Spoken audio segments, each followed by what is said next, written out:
একটু এদিক ওদিক হলেই হয়তো বদলে যেতে পারত পুরো দৃশ্যটি। মা ব্যস্ত ক্যামেরার সামনে রিল বানাতে, আর তার অজান্তেই ছোট্ট শিশুটি হামাগুড়ি দিতে দিতে এগিয়ে যাচ্ছে সেতুর একেবারে কিনারার দিকে।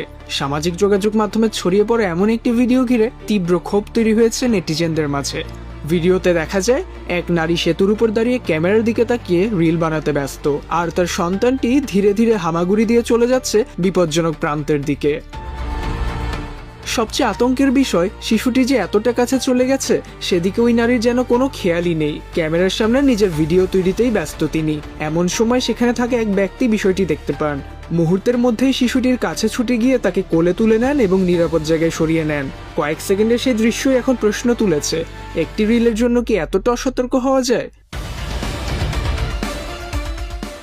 ভিডিওটি সামাজিক যোগাযোগ মাধ্যমে ছড়িয়ে পড়ার পর ব্যাপক সমালোচনা করেছেন সকলেই। কয়েক সেকেন্ডের একটি ভিডিও হয়তো বা এনে দিতে পারে লাইক, ভিউ কিংবা পরিচিতি, কিন্তু একটি শিশুর নিরাপত্তার চেয়ে সেই কয়েক সেকেন্ডের ভিডিও কি কখনো বেশি গুরুত্বপূর্ণ হতে পারে, তাও আবার একজন মায়ের কাছে?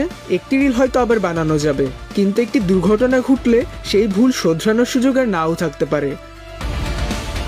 ওমর ফারুক সাজ্জাদ, বাংলা টিভি।